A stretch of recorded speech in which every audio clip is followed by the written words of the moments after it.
वंदे वो मातरम। आज का जो विषय है, अंजलि जी की जो यहाँ की कोशिश है पंचवटी जनजट फार्म में, वो कोशिश ये है कि जो जीवन का आधार है, जिसको मैं, अंजलि जी और तमाम सारे लोग और आप भी मानते हैं कि देशी जो गौ है वो हमारे जीवन का आधार है। अब काफ़ी लोग ये कहेंगे कि देशी गौ अगर जीवन का आधार है तो देशी गौ की तो बिल्कुल ऐसी तैसी हुई पड़ी है, किस तरह से क्या दुर्दशा है। तो अगर जीवन का आधार होती तो हमारा जीवन भी खत्म हो चुका होता, क्योंकि गाय लगभग खत्म होने पर है, गाय की नस्लें खत्म होने पर हैं, गाय की शुद्धता खत्म होने पर है।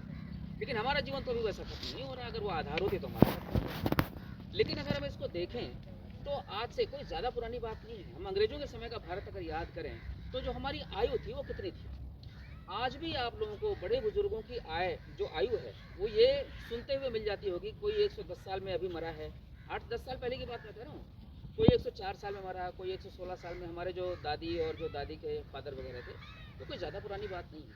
अंग्रेजों के समय के भारत में, मतलब आज से लगभग 100 साल पहले भी अगर हम जाएं तो हमारी आयु आराम से 100 वर्ष होती थी। और इस 100 वर्षों में हम लगभग आधे पर आ गए हैं। ये दुनिया करोड़ों साल पुरानी है। हमारी जो सभ्यता है वो लगभग 7-7.5 हज़ार साल पुरानी है, जो कार्बन डेटिंग बताती है। हम तो ऐसा मानते हैं कि लाखों साल पुरानी है, लेकिन अगर इस आधुनिक विज्ञान की माने, जो कार्बन डेटिंग पर चलता है, तो जो राम सेतु है उसकी जो एज बताई गई है, जो नासा ने जो बताई है कार्बन डेटिंग से, वो 7.5 हज़ार साल पुरानी है। तो इसका मतलब है कि जो राम की सभ्यता थी, जो राम राज था, वो 7.5 हज़ार साल पुराना था। तो 7.5 हज़ार साल में हम 100 वर्षों तक जी रहे थे, क्योंकि वेदों में भी 100 वर्ष तक जीने की चर्चा है कि मैं 100 वर्ष तक जीऊँ लेकिन स्वस्थ होकर के। तो 100 वर्ष जीवन की चर्चा है, और 100 वर्ष हम अंग्रेजों के समय तक आते हैं। इस 100 साल में हम 100 से 50 पे आ जाते हैं। आप डिटोरिएशन, जो डिग्रेडेशन है, कितना फास्ट हुआ है इन सालों में, आप ये समझिए। और अब तो लोग ये भी कहने लगे हैं कि पता नहीं यार, 50-60 तक भी पता नहीं यार, हेल्दी लाइफ तो रही नहीं। और हेल्थी लाइफ तो वो भी नहीं रही।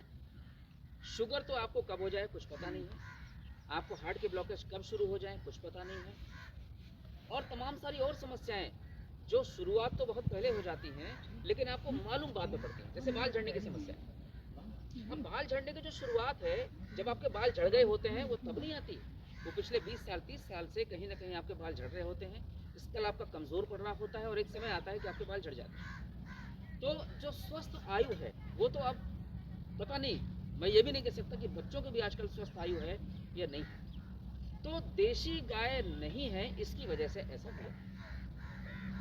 अब इसको हम प्रमाण से सिद्ध करेंगे कि कैसे जब से देशी गाय का ये पतन शुरू हुआ, या हमारे हिंदू कल्चर का, हमारे भारतीय सभ्यता का जब से पतन शुरू हुआ, जब से हमने देशी गाय की अवमानना शुरू की, कैसे तब से कैसे जीवन घटा है, कैसे देशी गाय 100 वर्षों तक जीने का आधार थी, और कैसे जब से देशी गाय का पतन शुरू हुआ है तब से आयु कम होनी शुरू हुई है। मैं इसको जोड़ता हूँ। क्या चीज़ बदली है अंग्रेजों के समय का जो भारत था और अब का जो भारत है, उसमें क्या चीज़ बदली है? तो सबको साफ साफ बिल्कुल दिखता है कि तब विषमुक्त जीवन था, तब जीवन में जहर नहीं था, या अगर जहर था भी तो वो जहर था जो प्राकृतिक जहर है, जैसे धतूरे का पत्ता, जैसे भगवान शिव में जो धतूरा चढ़ता है, फल होता है ना, तो ऐसा कहते हैं उसको ज़्यादा खा लो तो नशा हो जाता है, कुछ लोग मर भी जाते हैं, तो वैसा जहर था। लेकिन वो प्राकृतिक जहर, वो कोई केमिकलाइज जहर नहीं था। जब से ये औद्योगिक क्रांति आई, जब से भारत में अंग्रेज़ों का पदार्पण हुआ, वो भारत का जो उत्पादन था, उन्होंने उसके हाथ काटने शुरू किए और अपना उत्पादन ला के थोपना शुरू किया। जब से मैनचेस्टर से कपड़े आने शुरू हुए, तमाम बहुत सारी चीज़ें वहाँ से बन के आनी शुरू हुई, तब से वो जो औद्योगिक क्रांति थी वो हमारे जीवन का बेस बनती चली गई। और जो औद्योगिक क्रांति थी उसी की देन है ट्रैक्टर। अब फिर 100 साल पहले जाइए और आप देखिए कि क्या चीज़ बदली है। तो जो जहर मुक्त जीवन था और अब जहरीला जीवन है, हवा में, पानी में, खाने में, यहाँ तक कि हमारे सोचने में अब इतना जहर है। ये जो जहर है ये धीरे धीरे हमें मारेगा ही, हमारी आयु ही कम करेगा। तो 100 से 50 तक ले आया, और अगले 30 साल में शायद पता नहीं लोग शादी वादी भी कर पाएंगे कि नहीं, ऐसा तो लगता है। उनका बच्चे पैदा होने तो बंद हो ही गए। श्रीमद् भागवतम में लिखा है कि घोर कलयुग जब आएगा तो अल्पायु हो जाएंगे लोग, बिल्कुल ठीक, और नाटे शरीर के हो जाएंगे, चने के झाड़ के नीचे छाया लेंगे। ठीक बात। शरीर का जो कद काठी है वो भी देखिए काफ़ी कम हुआ है। महाराणा प्रताप की आप तलवार देखिए, आप लाल किले के म्यूजियम में जाइए या आप किसी किले के म्यूजियम में जाइए, तो जब आप उनकी तलवारें देखते हैं तो आपको भरोसा ही नहीं होता कि क्या इसको एक आदमी उठाता रहा होगा। हाँ, बिल्कुल। और उसको वो भांजते थे, इतनी बड़ी बड़ी तलवारें। तो उनकी जो कद काठी थी, शरीर थे वो भी इतने बड़े थे, फिर धीरे धीरे करके हम छोटे होने भी शुरू हुए, कमज़ोर होने भी शुरू हुए। तो जो आयु है वो भी घटी है, जो आयुष्य है वो भी घटा है। तो तब क्या था जो अमृत जीवन का आधार था, और तब से क्या हुआ कि जहर आ गया जीवन में, वो है गाय। कैसे? पहले हर घर में एक गाय होती थी, वो हम सब जानते थे। अभी ये कहने की मुझे आवश्यकता नहीं है कि हम देशी गाय की चर्चा कर रहे हैं, क्योंकि गाय तो देशी ही होती है। जिसको आप सब लोग या दुनिया दूसरी वाली जो गाय अंग्रेजी गाय होती है, जिसको हॉलिस्टीन फ्रीजन जर्सी वगैरह कहते हैं, वो गाय है ही नहीं, उसको गाय कहना ही अनुचित है। ये नाश, ये विनष्टता तभी से शुरू हुई जब से हमने उसको भी गाय कह दिया। तो कन्फ्यूजन शुरू हो गया कि गाय वो है कि गाय ये है। गाय दो जैसे तरह की गाय प्राणी। होती है क्या? गाय दो तरह की नहीं होती है। गाय सिर्फ गाय होती है, गाय सिर्फ देशी गाय होती है। वो जर्सी नाम का एक प्राणी है, एचएफ नाम का एक प्राणी है, वो हमारी गाय नहीं है। तो हम सिर्फ उसी गाय की बात कर रहे हैं जो भगवान कृष्ण की गाय है, जो पोस्टरों में आपको छपी हुई मिलती है, जो देशी गाय, हम सिर्फ उसकी बात कर रहे हैं। तो जब हमारे हर घर में एक गाय होती थी तो उससे क्या क्या होता था, यहाँ आपको ये भी समझ में आएगा कि क्यों हमने गाय को माता कहा, क्यों हम गाय को गौमाता कहते हैं। जो हमारा हिंदू धर्म है, जो सनातन धर्म है, वो अकारण कुछ नहीं कहता, सब चीज़ के कारण है। तो गाय को गौमाता क्यों कहा? तो सबसे पहली बात क्या हुई कि जब घर में गाय आएगी तो गाय से क्या आएगा? सबसे पहले जो नज़र हमारी जाती है वो दूध पे जाती है। तो ठीक है, तो यहाँ दूध आएगा। अभी मैं बता रहा था कि दूध एक संपूर्ण आहार है। काफ़ी ऋषि ऐसे भी हैं जो दूध से ही कल्प करते हैं, कुछ लोग घी से कल्प करते हैं। कल्प का मतलब है सिर्फ दूध पर रहना, 12 साल तक, 18 साल तक सिर्फ दूध पे रहते हैं। अभी गुजरात के मुझे एक सन्यासी पता चले कि वो सिर्फ दूध पे हैं 18 साल से, कुछ भी नहीं लेते वो, और बिल्कुल हेल्दी हैं, स्वस्थ हैं, चमकदार स्किन है उनकी, 58 साल के। तो सबसे पहले आएगा दूध। तो दूध एक संपूर्ण पोषण है। तो जो किसान गाय पालेगा उसको संपूर्ण पोषण मिलेगा। क्यों? क्योंकि दूध से घी बनेगा और दही बनेगा। तो दही से जिसको दूध नहीं पचता होगा उसको दही पच जाता है, क्योंकि दही प्रोबायोटिक है। दही में लैक्टोबैसिलस बैक्टीरिया है। तो दूध से जब दही बनेगा तो जिनको दूध परिवार में नहीं पचता, किसान परिवार में जिनको दूध हजम नहीं होता किसी कारण से, या जिनको दूध पसंद नहीं है, उनको दही पच जाएगा और दही के बाद घी बन जाएगा। तो ये दूध से मिलने वाले जो दो पदार्थ हैं, दूध, दही और घी मिला करके परिवार का संपूर्ण पोषण करेंगे। दूध से सारी मिठाइयाँ बन जाएंगी, दूध से संपूर्ण पोषण आ जाएगा, दूध से घी बन जाएगा तो पूड़ियाँ वगैरह तल जाएंगी। तो पोषण का पूरा एक भाग दूध, दही और घी ने संभाल लिया। अगला, अब गाय क्या देगी? अब गाय देगी गोबर, जिसको गोमय कहते हैं। पहले उसका नाम था गोवर, वो वरदान है गाय का, तो वो गोबर था। बाद में अपभ्रंश की वजह से गोबर कहा गया उसको। तो गोमय देगी। अब किसान परिवार के घर में गाय है तो किसान करेगा खेती। तो खेती के लिए जो गोमय है, यानी जो गोबर है, उससे बनेगी खाद। तो जो उसकी खेती है उसमें खाद कहाँ से आ गई? गाय से आ गई। पोषण गाय से आ गया। उसने सुबह दूध पिया, घी खाया, अपने खेत में चला गया, और खेत में क्या ले गया? खेत में इसका गोबर से बनी हुई खाद ले गया। तो खेत में उसने गोबर की खाद डाली। अब जब फसल होगी तो कुछ कीड़े भी लगेंगे, कुछ समस्याएं भी आएंगी। तो उसके लिए और क्या देगी गाय? गौमूत्र देगी। तो गौमूत्र का छिड़काव करेगा, गौमूत्र से दशपर्णी अर्घ बनाएगा, गौमूत्र से और भी नीमास्त्र वगैरह बनाएगा, उसको डालेगा। तो जो कीड़े की समस्या है, जो कीट की समस्या है खेती में, वो भी हल हो जाएगी। खेती में यही दो बातें हैं, आपके पास खाद हो जाए और आपके पास कीटनाशन की समस्या का हल करने का उपाय हो जाए। फिर आएंगे बीज, फिर आएंगे बीज। अब जब बीज हैं तो बीज कहाँ से आएंगे? अब तो ज़माने में बीज कहाँ से आते हैं? मार्केट से आते हैं। अब तो किसान को पता ही नहीं है कि उसके जो बीज थे वो कहाँ चले गए, और सब गायब हो गए, मार्केट से बीज आते हैं। लेकिन पहले किसान बीज घर में बनाता था, और वही देसी बीज होते हैं जो घर में बनाए जाते हैं। तो जो बीज है वो कहाँ से आएंगे? बीज के चुनाव का एक ढंग है, वो शायद आप सब लोगों को बहुत नहीं मालूम होगा। जब हम कोई फसल उगाते हैं तो सारी फसल बीज नहीं हो जाती, पुराने ज़माने में एक परंपरा थी जो आज भी कुछ कुछ किसान अपनाते हैं कि जब बीज बनाते हैं तो सबसे बढ़िया जो चलने वाले पौधे होते हैं उनकी निशानदेही करके उसमें एक लाल धागा बांधते हैं। जैसे हम कलावा बांधते हैं ना, वैसे कलावा बांधते हैं ताकि उसकी पहचान रहे कि ये पौधे बढ़िया चल रहे हैं। वो बाकी पौधों को किसान क्या करता है, बीज बनाने से पहले बाकी जो पौधे होते हैं, फसल होते हैं, उनको उखाड़ देता है या शिफ्ट कर देता है। केवल वही जो पौधे हैं जो निशानदेही के बाद बचे हुए हैं बढ़िया, वही आगे चलते हैं ताकि और ज़्यादा उनको न्यूट्रिशन मिले। और जब वो आगे बढ़ते हैं तो उसके बाद उसमें भी वो सिलेक्शन करता है। जैसे मान लीजिए अगर एक फसल के 500 पौधों को सिलेक्शन किया है, 500 पौधों में 10%, पहले का नियम था 10वां भाग, दशमांश बोलते थे उसको, उस फसल का भी दशमांश लेता है जो बची हुई फसल है। मतलब 500 पौधे में से सिर्फ 50 पौधे जो सबसे बढ़िया चलने वाले हैं उनके बीज रखे जाएंगे। और उस बीज की परीक्षा कैसे होगी? पूरे गांव में सबने दशमांश रखा है, लेकिन सबसे बढ़िया किसके बीज हैं वही अगली बार गांव में बोए जाएंगे। उसके लिए थी होली जो अब आने वाली है। आपने कभी कभी देखा होगा होली में लोग बाल लेके जाते हैं, गेहूं के बाल भूनते हैं। वो सब क्या करते हैं?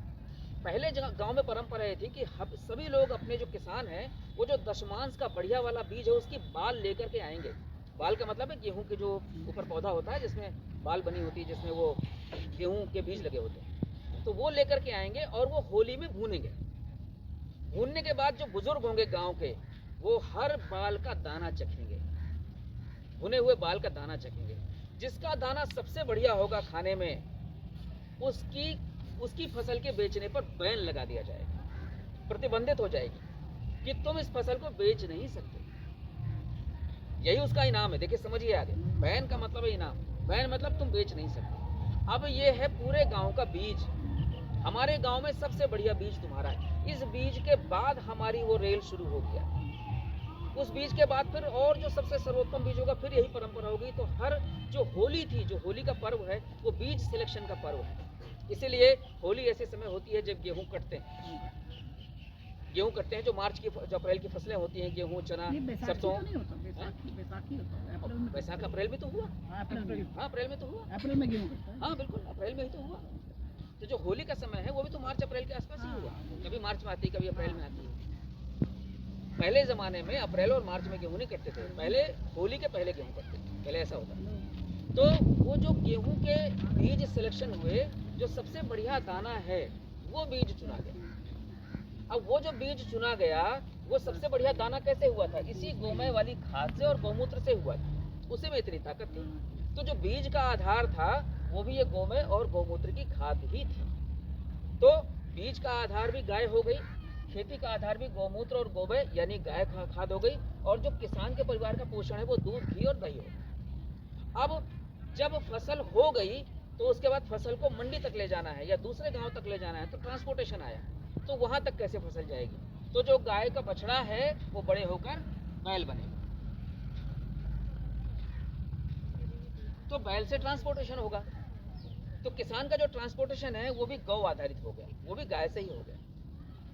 अच्छा, पुराने ज़माने में कभी आपने हो सकता है वीडियो में देखा हो, मैं तो बचपन में मतलब गांव में ही रहा हूँ, तो हमारे यहाँ जो मड़ाई होती है आजकल थ्रेसर से होती है। गेहूं की फसल कटने के बाद जब बाल से गेहूं निकालते हैं, थ्रेसर से निकालते हैं। लेकिन पहले क्या होता था, बैल उसको मारता था।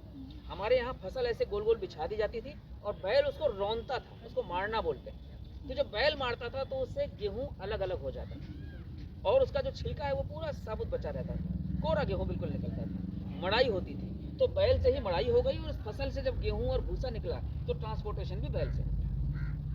अब उसके बाद जब हम ट्रांसपोर्टेशन करके आ गए, फिर कोई ऋतु आई जिसमें हमको उत्सव बनाने हैं, कोई शादी आई जिसमें घर में उत्सव मनाने हैं, तो जो आंगन लीपा जाएगा वो भी गाय के गोबर से लीपा जाएगा। तो जो पूजा होगी, जो उत्सव होंगे, जो शादियां होंगी, उसमें भी गोमय से घर लीपे जाएंगे, और गोमय की जो गौर होगी, जो गणेश का प्रतीक है, उससे पूजा शुरू होगी। तो हमारे पूजा, उत्सव, व्रत, त्योहार, शादियां भी गौ आधारित हुए। इसलिए आज भी पूजा की शुरुआत हमेशा गाय के गोबर की गौर से होती है, गणेश से होती है।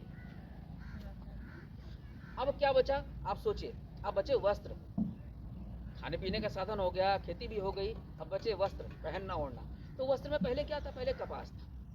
पहले ये टेरिकॉट, ये टेरिलियन और ये नायलॉन तो था नहीं, पहले तो कपास था। कपास भी तो एक फसल है। तो जो वस्त्र आएगा वो भी एक फसल से आएगा, और फसल कहाँ से आएगी? वो गाय से आएगी। तो जो वस्त्र आ गए वो भी गौ आधारित आ गए। अब इतना संपूर्ण जीवन तो हमारा हो गया, शादियां भी हो गई, त्योहार भी मना लिए, पोषण भी हो गया, खेती भी कर ली, फसल भी काट ली, ट्रांसपोर्टेशन भी हो गया, पैसे भी आ गए, लेकिन कभी कभी कुछ बीमारियां भी आई। तो जो रोग हैं उनका समाधान भी ये गौमूत्र और गोबर। और गौमूत्र और गोबर से मिलने के बाद दूध, दही और घी इधर से मिलेंगे तो हो जाएगा पंचगव्य, 5 गव्य। गाय से मिलने वाले 3 गव्य मूल गव्य है। मूल गव्य का मतलब जो गाय से डायरेक्टली मिलते हैं, वो है दूध, वो है गोबर, वो है गौमूत्र। और 2 है उपगव्य जो इन गव्यों से बनते हैं। दूध से क्या बनेगा? दही, उपगव्य हुआ। घी, उपगव्य हुआ। 2 उपगव्य, 3 मूल गव्य मिलाकर के पंचगव्य हुए। पंचगव्य की पूरी चिकित्सा पद्धति है आयुर्वेद में, उसको सब लोग अब जानते हैं।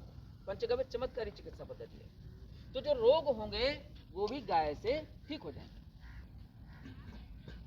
ऐसे होता है जीवन संपूर्ण गाय से। अब गाय हटा दीजिए, पुराने जमाने से गाय गायब कर दीजिए, तो आपका जीवन समाप्त हो जाएगा, शून्य है। यही हुआ। गाय गायब हुई और आयुष्य यानी जीवन घटने लगा। इसमें यह कहने की आवश्यकता नहीं है कि जहर मुक्त जो हमारा जीवन था वो गाय की वजह से था। क्यों? क्योंकि गाय जो गोबर देगी, जो गौमूत्र देगी, जब वो जमीन में जाएगा तो अगर कोई जहर वहां है भी तो उसको भी वो निस्तारण करेगा। ये कैथारसिस करता है, जो गौमूत्र है वो कैथारसिस करता है। गौमूत्र जब आप पिएंगे तो आपके टॉक्सिन्स बाहर निकलेंगे, जब वो जमीन में जाएगा तो जमीन के टॉक्सिन्स भी बाहर निकलेंगे। तो विष मुक्त प्रणाली का आधार थी गाय। जब गाय खत्म हो गई तो इन सब के साधन औद्योगिक क्रांति के बाद आए। जुताई मड़ाई के लिए ट्रैक्टर आ गया, रोगों की चिकित्सा के लिए फार्मास्यूटिकल्स आ गए, कपड़ों के लिए टेरिलीन आ गया, और जो खाद वगैरह थी उसके लिए यूरिया आ गई, और जो बैल थे उसकी जगह मोटरसाइकिल और बाकी वाहन आ गए, ट्रैक्टर वगैरह आ गए। तो गाय रिप्लेस हो गई। जब गाय रिप्लेस हो गई तो जो जीवन था वो भी रिप्लेस होना शुरू हो गया। तो अब हम ये कह सकते हैं कि जब से हमारे जीवन में गाय की अवनति हुई है तब से हमारी अवनति हुई है।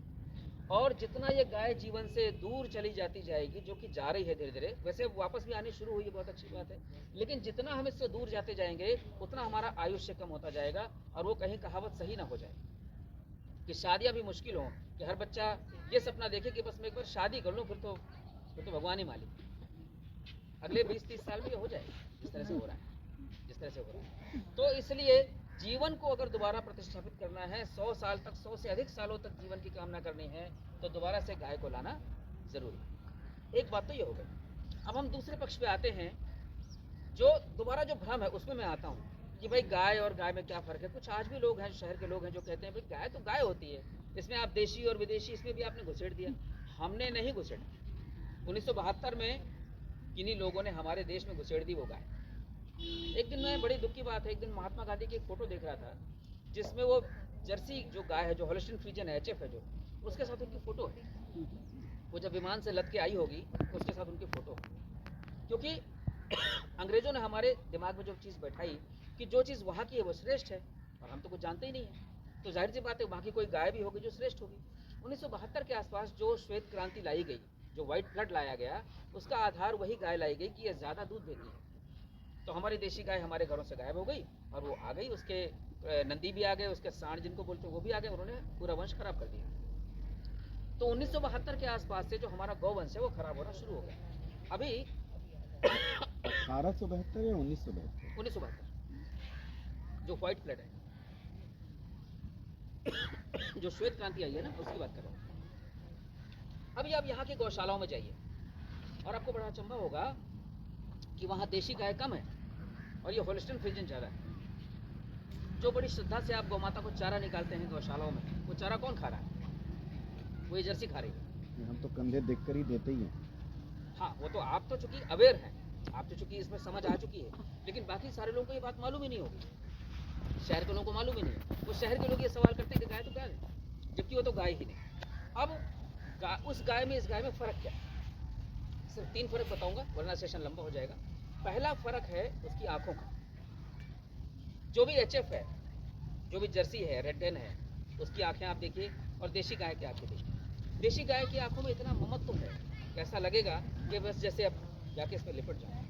ये जो ममत्व है, हम जो खाते हैं वही बन जाते हैं। हम अपने बच्चों से उम्मीद करते हैं कि आखिर वो ममता क्यों नहीं रही। दूध कौन सा पिलाया तुमने? दूध तो तुमने पूतना का पिलाया।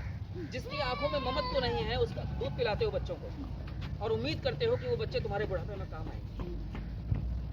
देशी गाय का दूध पिलाओगे तो संस्कार और जो मन है वो देशी गाय खाएगा। जर्सी का पिलाओगे तो बच्चे जर्सी ही बन जाएंगे। तो एक फर्क तो है आंखों का, दूसरा फर्क है हम्प का, जो बिल्कुल मोटा मोटा फर्क है, जो दूर से दिखता है। हम्प का मतलब है कि जो ऊपर कुकुंद है, जो सूर्य की तो नाड़ी है, जो उठा हुआ कंधा है, वो।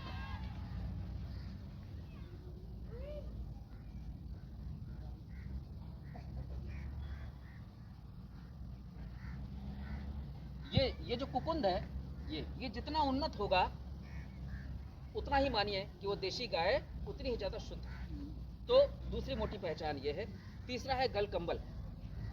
गलकंबल में गले के नीचे लटकती हुई खाल है और उसकी पहचान क्या है कि वो यहीं से लटकनी शुरू हो जाएगी, यहाँ से लटकेगी और यहाँ झूलेगी। मैं आपको एक कक्षा, जब आप 8 में रहे होंगे, 8वीं में रहे होंगे, तो आपने गुल सील पढ़ी होगी। एक नंदी बना होता था, उसके ऐसे बड़े सींग होते थे, यहाँ मुंह के नीचे इतनी मोटी मोटी ऐसे ऐसे झालर थी। हड़प्पा की सभ्यता में विदेशी व्यापार की जो हमारी पहचान थी वो बुल सील थी। जिस चीज में वो बुल सील लगी होती थी माना जाता था कि भारत का मसाला, ये भारत के वस्त्र है। कक्षा 8वीं का याद करिए, एनसीईआरटी का पेज खोलिए, गूगल खोलिए, बुल सील डालिए। बुल सील में एक बड़ा सा प्यारा सा नंदी आएगा, उसकी झालर है याद। और वो गलकंबल क्यों होता है? देशी गाय में गलकंबल क्यों होता है? वो जो गलकंबल है वो उसको गर्मी से बचाता है, वो ठंडक देता है। इसलिए जो देशी गाय है वो 50-52 टेम्परेचर में भी आराम से रह जाती है। एक जगह है थार, भारत में एक रेगिस्तान है थार। एक गाय है जो एक बार पानी और खाना लेकर के थार को पार कर जाती है, उसका नाम है थार पारकर। राजस्थान की एक ब्रीड है थार पारकर। तो थार को पार कर जाती है। इतना जबरदस्त वो रेगिस्तान है, इतनी गर्मी है वहाँ पर, एक पानी पी करके, एक खाना पी करके, और वो कच्छ से लेकर के रन तक चली जाती है, वो थार को पार कर जाती है। हमारी देशी गाय में जो गलकंबल है वो उसको गर्मी से बचाता है, मौसम की अनुकूलता देता है। तो 3 विशेषताएं हुई, एक तो ये ऊपर हुआ, दूसरा वो गलकंबल हुआ, तीसरी अगर आप चेहरे को ध्यान से देखें, आंखें ध्यान से देखें, तो आपको कुछ देर में पहचान आ जाएगी। एक सींग भी विशेषता कही जाती है, लेकिन सींग तो इसके एचएफ भी होते हैं, वो इनको दाग दिए जाते हैं, गरम से दाग दिए जाते हैं ताकि वो आपस में लड़ाई ना करें, जो गौशालाओं का जो चलन है। सींग तो उसको भी होते हैं, इसको भी होते हैं। इसके बड़े भव्य, बड़े सुंदर सींग होते हैं, उसके सींग तो देखते ही डर लगता है, इसके सींग तो बड़े सुंदर होते हैं। खैर, अब हम आते हैं A2 और A1 में। ये भी एक भ्रम हम सब लोगों को दूर करना है। अभी कुछ देर पहले जब मैं अनौपचारिक चर्चा में बैठा हुआ था तो A2 घी की बात हो रही थी कि सर आप A2 घी बनाते हैं तो हमें A2 घी चाहिए। तो मैं इस बारे में क्लियर करना चाहूँगा कि A2 में हम कहाँ चूक रहे हैं। 2007 में और उसके बाद एक रिसर्च हुआ, और रिसर्च का मुख्य रूप से श्रेय जाता है न्यूजीलैंड के एक वैज्ञानिक हैं केबी वुडफोर्ड, कीथ वुडफोर्ड उसका नाम है। तो उसने डीएनए की परीक्षा की। जो गाय थी, जो वहाँ की गाय थी, रेड डेन, जर्सी, एचएफ, उसका डीएनए, और जो भारतीय नस्ल की गाय थी उसका डीएनए, उसने डीएनए की परीक्षा की। आपको पता होगा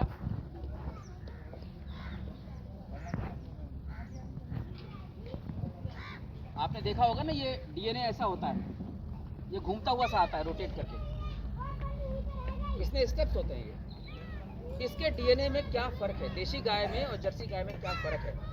जो देशी गाय है उसका जो 67 पोजीशन है, जैसे मान लीजिए 1 है, 2, 3, 67 जो पोजीशन है उसमें जो प्रोटीन है उसका नाम है प्रोलीन। और जो जर्सी गाय है उसका जो डीएनए है उसकी जो 67 पोजीशन है उसमें है हिस्टिडीन। ये 2 तरह के प्रोटीन है। जो हिस्टिडीन है उससे कैंसर होता है। बहुत सारे डॉक्टरों के वीडियोस अब आ गए, रिसर्च आ गए कि जो हिस्टिडीन है उससे कैंसर होता है। भारत में कैंसर के बहुत सारे कारण हैं, प्लास्टिक भी एक बहुत बड़ा कारण है, लेकिन जर्सी गाय का जो दूध है उसमें हिस्टिडीन है, वो भी एक कैंसर की बड़ी वजह है। जो टाइप 1 टाइप शुगर है वो भी उसकी वजह है, और जो ऑटिज्म है, जो बच्चों को देर से क्लास में समझ में आता है, बच्चों को याद नहीं होता है, वो भी। तो जो 67 पोजीशन पर जो हिस्टिडीन और प्रोलीन का जो फर्क है वो है उसके डीएनए का फर्क। तो जिसमें प्रोलीन है उसको A2 कहा और जिसमें हिस्टिडीन है उसको A1 कहा। अब अगर हम A2 मांगते हैं किसी से तो A2 तो हमारी भैंस में भी होता है। भारत के जितने भी पशु हैं दूध वाले देशी पशु वो सब A2, बकरी है, ऊँटनी है, भैंस है, ये सब A2 है, भेड़ है, ये सब A2 है। तो अगर आप कहते हो कि मुझे A2 घी चाहिए, A2 दूध चाहिए, तो पहले आप ये तो क्लियर करो कि आपको ऊँट का घी चाहिए, आपको बकरी का घी चाहिए, आपको भेड़ का घी चाहिए, आपको भैंस का घी चाहिए। अरे नहीं नहीं, हमें तो देशी गाय का चाहिए। तो फिर A2 क्यों बोलते हो? A2 के अम्ब्रेला तले तो सारे हैं फिर ये। A2 भी एक साजिश है। जब वो लोग कहते हैं कि आपको A2 ही खाना है, A2 ही खाना है, तो उन्होंने जेनेटिक डेवलपमेंट करके अब वहाँ की गायों को A2 बनाना शुरू कर दिया। जी हाँ, विदेश में जो अब गायें हैं वो A1 जो गायें थी उनको A2 करना शुरू कर दिया उन्होंने। अब A2 कन्वर्जन शुरू हो गया, क्योंकि जीन में ही तो अलट पलट करना है, क्या करना है, वो जेनेटिक इंजीनियर है बड़े बड़े। तो अल्टीमेटली A2 के बहाने से फिर वो अपना ही उत्पादन हमें बेचेंगे। तो आपको ये समझ होनी चाहिए, मुझे A2 तो चाहिए लेकिन मुझे देशी गाय के उत्पाद चाहिए। मुझे देशी गाय का ही दूध, दही, घी, मक्खन, छाछ, इवन दिन गोबर और गौमूत्र भी देशी गाय का ही चाहिए। तो मोटे शब्दों में आप कह सकते हैं कि हमारी जो गाय है वो A2 गाय है। लेकिन ये ऐसा ही है जैसे हम कहें कि सूरज पीले रंग का होता है। सिर्फ हम इतना ही समझे कि हाँ सूरज में एक बात तो है, ये तो मैं भी मानता हूँ कि देखो पीला तो होता है, अदरवाइज तो मुझे तो और कोई फायदा नजर आता नहीं सूरज का। ये ऐसी ही बात है कि जब आप कहें कि देशी गाय तो A2 है। A2 तो उसकी इतनी सी रत्ती भर की बात है, वरना एक विशाल समुद्र है गुणों का देशी गाय। तो हमको जो पदार्थ ढूंढने हैं, जो प्रोडक्ट ढूंढने हैं, वो देशी गाय के ढूंढने हैं, न कि A2 के पीछे पड़ना है। हाँ, ये समझ रखनी है कि जो देशी गाय होगी वो A2 तो ज़रूरी होगी, क्योंकि सभी जानवर जो भारत के हैं, जो देशी जानवर है, जो हमारा देशी जीन है, वो है ही A2। तो हमें A2 तो चाहिए, लेकिन हमें असल में देशी गाय के उत्पाद चाहिए। ये है। तो मैंने 3 विषय लिए। एक तो ये कि कैसे जो गौ माता है वो संपूर्ण जीवन का जब तक आधार थी तब तक जीवन 100 साल का था और विषमुक्त था। जब से देशी गाय हमारे जीवन से गायब हुई तब से जीवन में जहर भी आया और आयुष्य कम हुआ और हमारा स्वास्थ्य भी जाता रहा। तो जब तक देशी गाय की दोबारा पुनर्प्रतिष्ठा नहीं होती तब तक भारत की और संसार की ऐसे ही अवनति होती रहेगी। दूसरा विषय हमने लिया जो A1 और A2 का भ्रम है, उसको हमने लिया कि कैसे हमें A2 नहीं मांगना, हमने देशी गाय के प्रोडक्ट मांगने हैं। वो A2 तो ऑलरेडी है वो तो। अब एक तीसरा विषय, एक छोटा सा विषय लेते हैं, उसके बाद आपके प्रश्नोत्तर आएंगे। एक तीसरा विषय ये है कि देशी गाय का जो दूध है वो तो A2 है, लेकिन गोबर और गौमूत्र उसमें भी कोई खास बात है क्या? गोबर की खाद तो जर्सी गाय की भी बन जाती है, भैंस की भी बन जाती है। फिर आखिर देशी गाय के गोबर पर क्यों इतना महत्व है? जो प्राकृतिक खेती के लोग हैं, जिनको ऑर्गेनिक आप कहते हैं एक तरह से, जो प्राकृतिक खेती के लोग हैं वो सब देशी गाय के गोबर गौमूत्र में क्यों इतना जोर देते हैं? क्योंकि देशी गाय का गोबर ही एकमात्र ऐसा गोबर है जिसमें 62 टाइप के नोन बैक्टीरिया हैं। अननोन तो भी बहुत सारे हैं, जो रिसर्च हुआ है 62 टाइप के बैक्टीरिया ऑलरेडी हैं। और उसमें सभी तरह के खेती में जो जो चीज़ें होती हैं, खेती में सबसे पहले होता है डिकम्पोजिशन, किसी भी चीज़ को गलाना सड़ाना, डिकम्पोजिशन के बैक्टीरिया देशी गाय में। डिकम्पोजिशन के बाद फिर दूसरा है जो खेती को न्यूट्रिशन चाहिए, जैसे नाइट्रोजन चाहिए, फॉस्फोरस चाहिए, पोटाश चाहिए, जिंक चाहिए, कोबाल्ट चाहिए, कॉपर चाहिए, इन सब को धरती से लाने वाले जो बैक्टीरिया हैं वो भी देशी गाय के गोबर में ही है, और किसी गाय के गोबर में नहीं है। और जो गाय का गौमूत्र है, गौमूत्र में जो देशी गाय का गौमूत्र है सबसे ज़्यादा न्यूट्रिशन वाला गौमूत्र है पूरी दुनिया में हमारी देशी गाय का। तो जब हम देशी गाय का गौमूत्र अपनी खेती में डालते हैं तो जो खेती की जो विपन्नता होती है, जो गरीबी होती है धरती की, वो एकदम से दूर हो जाती है। बिल्कुल ऐसा लगता है जैसे उसको खजाना मिल गया। तो इसलिए जो गोबर और गौमूत्र है वो भी देशी गाय का ही लेना है, तभी हम प्राकृतिक खेती में समृद्ध हो पाएंगे। हम ऐसा नहीं कह सकते कि अरे नहीं यार, गाय भैंस का गोबर लो, उसमें वो विदेशी वाला एसिनोफेटिडा जो केचुआ होता है वो डालो और वो तो वर्मी कंपोस्ट बन जाएगी। वर्मी कंपोस्ट बिल्कुल बेकार की चीज़ है। आपको सिर्फ कंपोस्टिंग पर ध्यान नहीं देना है, आपको बाकी बैक्टीरिया, कंपोस्ट तो कर लिया, लेकिन वो कंपोस्ट हमारे खेत में जो नाइट्रोजन का बैक्टीरिया है, जो राइजोबियम है, जो बाकी और बैक्टीरिया है, लैक्टोबैसिलस है, उनको कैसे लाएगी? उन बैक्टीरिया को लाने की ताकत सिर्फ और सिर्फ हमारे जो भारत की गाय है, भारत की जो मूल गाय है, देशी गाय है, सिर्फ उसमें है। तो जो हमारी खेती का आधार है वो सिर्फ गोबर गोमूत्र नहीं हो सकता, देशी गाय का गोबर गोमूत्र ही हमारी खेती का आधार है। तो ये तीनों विषय मैंने कवर किए हैं। अब आपके जो प्रश्नोत्तर हो इस संबंध में वो बताएं। आज का जो हमारा विषय है, जो मेरा विषय है, कोलू का बैल आएगा। लेकिन सब्जी कई बार घी से उतनी बढ़िया नहीं लगती जितनी तेल से बढ़िया लगती है, तो तेल भी जरूरी है। तो पुराने जमाने में जो तेल कोल्हू की परंपरा थी, तो बैल की परंपरा थी कि बैल से कोल्हू चलता था। अब बैल से जो कोल्हू चलेगा और जो साधारण कोल्हू होंगे, उनके तेल में क्या फर्क है? भाई तेल ही तो निकलना है। अरे आपने सरसों डालना है, उसको कंप्रेस होना है और तेल निकलना है। लेकिन बात सिर्फ इतनी नहीं है, बात यहाँ पर तीन और हैं जिससे आपको ये साबित होगा कि बैल कोल्हू का तेल है वो कैसे अमृत है, और जो बाजार में तेल बिकता है वो ट्रांस फैट का तेल है, वो नहीं खाना चाहिए। सबसे ज़्यादा जरूरी है RPM, राउंड पर मिनट।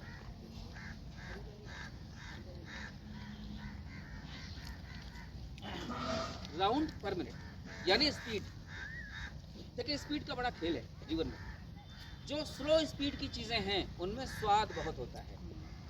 उबला हुआ आलू और भुने हुए आलू में जो फर्क होता है, कोई कहे भाई उबला हुआ भुना हुआ तो एक जैसा होता है, मुलायम सा पड़ जाता है, खा लो। जो खाएगा वो बताएगा। जो चटनी है, जो सिल की चटनी है और मिक्सी की चटनी है, क्या फ़र्क है उसमें? स्पीड का फ़र्क है। सिल की चटनी धीरे धीरे उसको पीसती है, उसके जो अणु हैं वो धीरे धीरे टूटते हैं और आपस में क्रिया करते जाते हैं।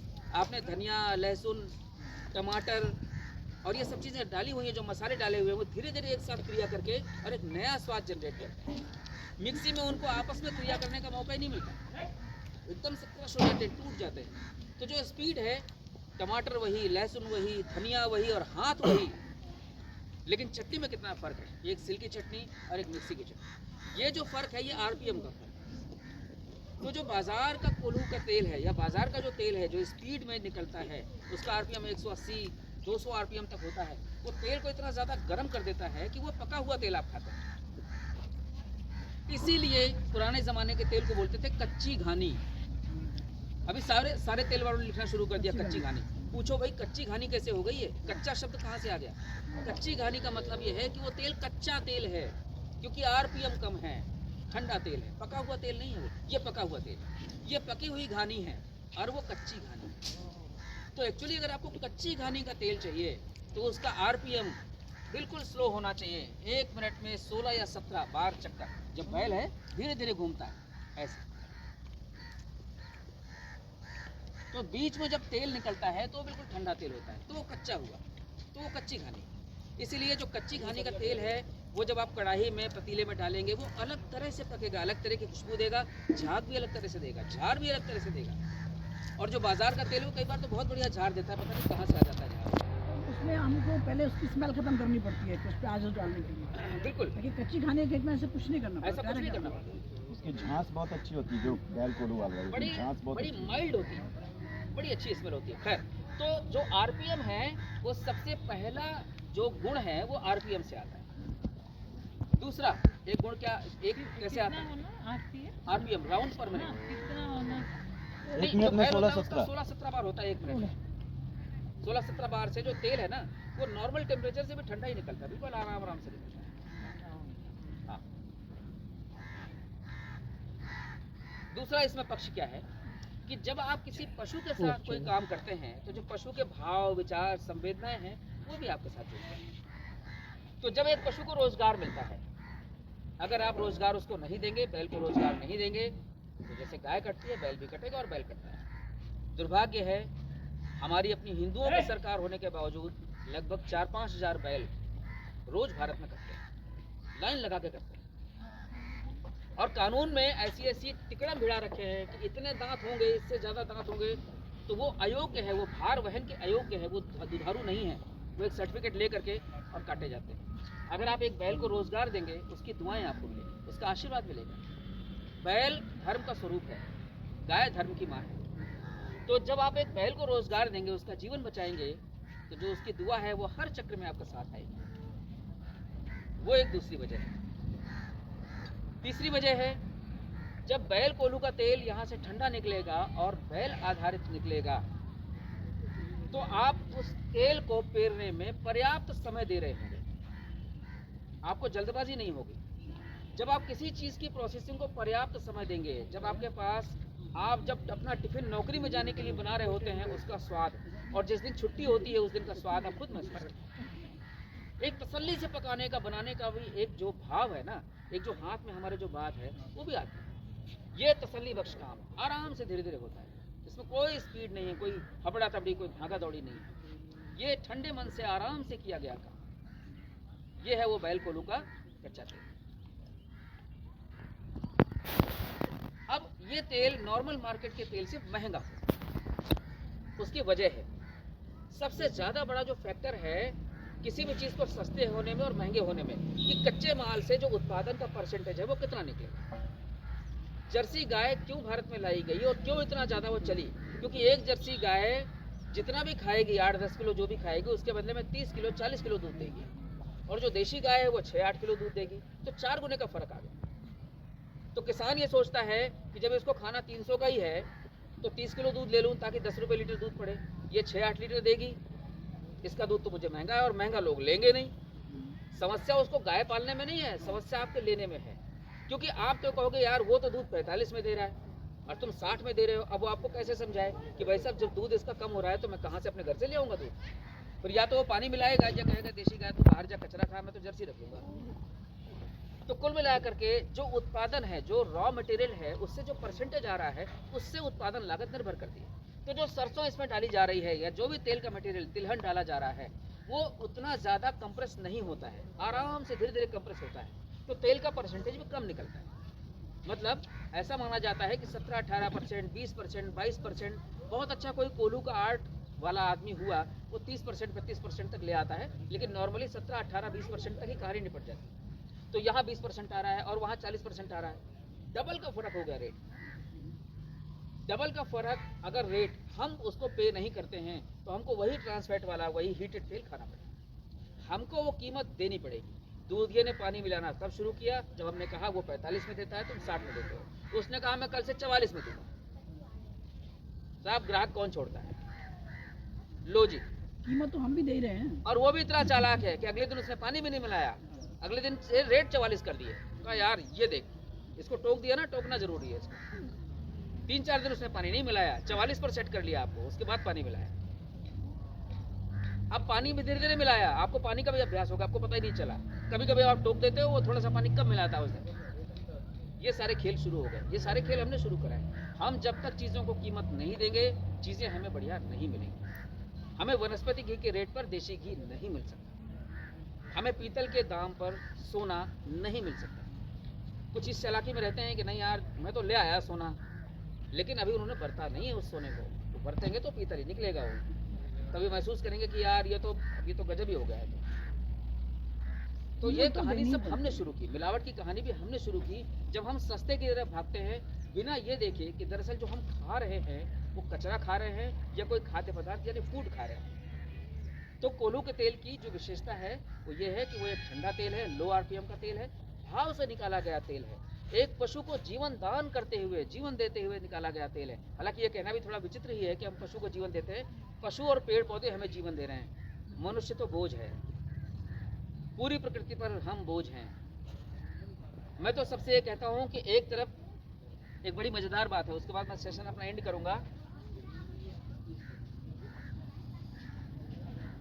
ये हमने 2 भाग बना लिए, इधर हम समस्याएं लिखेंगे, आप सब मुझे बोलेंगे कि समस्याएं क्या क्या है। जैसे मैं अपनी तरफ से समस्या लिखता हूँ कि पूरी दुनिया में सब जगह जहर बहुत हो गया है, तो ये जहर एक समस्या है। बताइए क्या क्या समस्याएं हैं। बीमारी और हाँ एनवायरमेंट, ये आ गया इसमें, और महंगाई, बिल्कुल ठीक, महंगाई, हाँ जी हाँ जी, एडल्टरेशन, मिलावट, हाँ मिलावट इसमें आ गया जहर में, वैसे मिलावट अलग से लिख देता हूँ, मिलावट बिल्कुल ठीक है जी। और अवेलेबिलिटी नहीं है, मिलता ही नहीं, चीज़ अवेलेबल ही नहीं डिमांड है। सप्लाई, हाँ डिमांड सप्लाई ये तो मार्केट की समस्या है, जो प्रकृति की समस्या है ना, जो हमारे जीवन की समस्या है।